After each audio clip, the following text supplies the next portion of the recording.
안녕하세요. 오늘 우리가 함께 살펴볼 이야기는 마테오 복음에 기록된 바로 그 마지막 몇 시간 동안의 기록입니다. 정말 모든 것이 순식간에 급변했던 그 결정적인 순간들 속으로 지금부터 저와 함께 들어가 보시죠. 자, 이야기는 바로 이 한마디에서 시작됩니다. 정말 충격적인 선언이죠. 예수님께서 제자들과 함께 있는데 너희 중 하나가 날 배신할 거다 라고 말씀하시는 거예요. 이 순간부터 분위기가 완전히 달라집니다.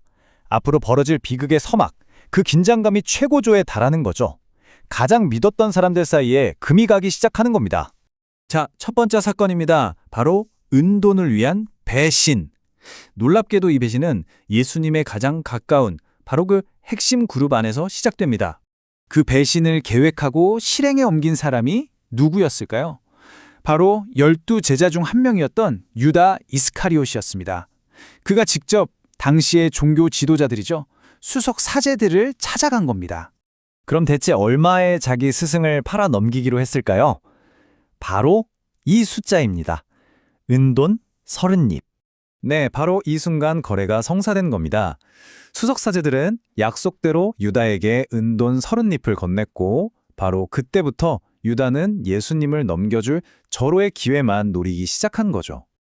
자, 이제 장면이 바뀝니다. 6월절이라고도 하는 파스카 축제를 기념하는 마지막 만찬 자리로 가보겠습니다. 이 식사 자리에서 예수님은 정말 소름 돋는 두 가지 예언을 하시는데요. 바로 당신의 가장 가까운 제자들이 어떻게 실패할지에 대한 예언이었습니다. 한번 보세요. 그냥 누가 날 배신할 거다 정도가 아니에요. 정말 구체적입니다. 유다를 향해서는 나랑 같이 그릇에 손을 넣는 바로 그 사람이라고 콕 집어서 말씀하셨고요. 베드로에게는 더 구체적이죠. 닭이 울기 전에 네가 3번이나 날 모른다고 할 거다. 와, 정말 놀랍지 않나요? 이 예언을 들은 베드로의 반응 어땠을까요? 절대요.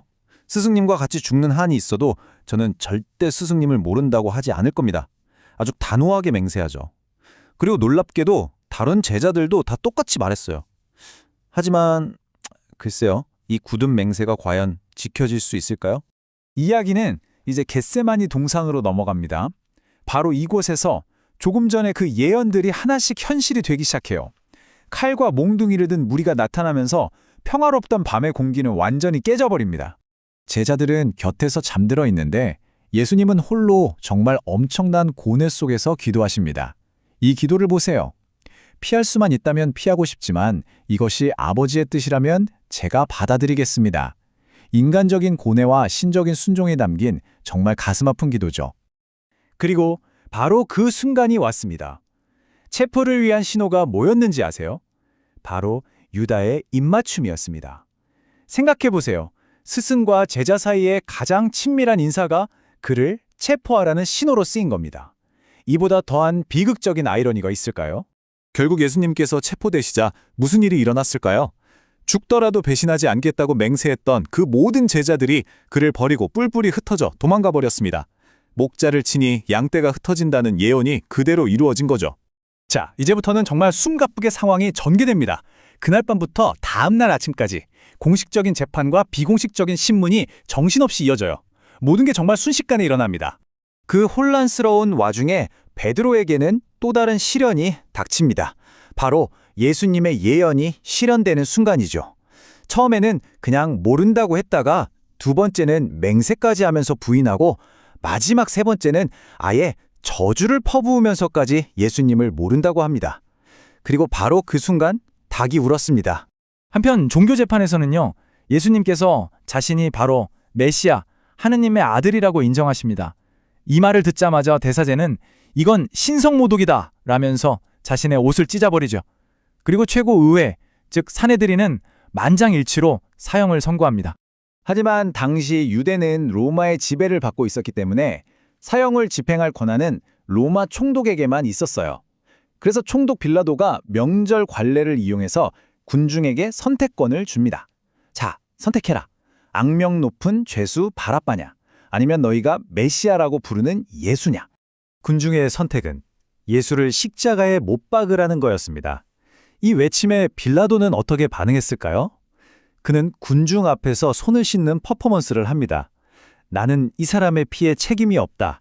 이건 너희들 책임이다 라고 선언하면서 결국 군중의 요구에 넘어가고 말죠. 자, 이제 이야기의 마지막 장입니다. 십자가형, 그리고 죽음과 무침에 이르는 과정이죠. 이 비극의 마지막은 로마 군인들의 잔인한 조롱과 함께 시작됩니다. 로마 군인들은 정말 온갖 방법으로 예수님을 모욕합니다. 조롱과 학대는 기본이고 머리에는 가시로 만든 왕관을 씌우죠. 그리고 자신이 매달릴 십자가를 직접 지고 가게 한 뒤에 두 명의 죄수 사이에서 십자가에 못 박습니다. 심지어 머리 위에는 유다인들의 임금 예수라는 팻말을 붙여서 마지막까지 조롱거리로 만들어요. 골고타, 즉 해골산에서의 시간은 이렇게 흘러갔습니다.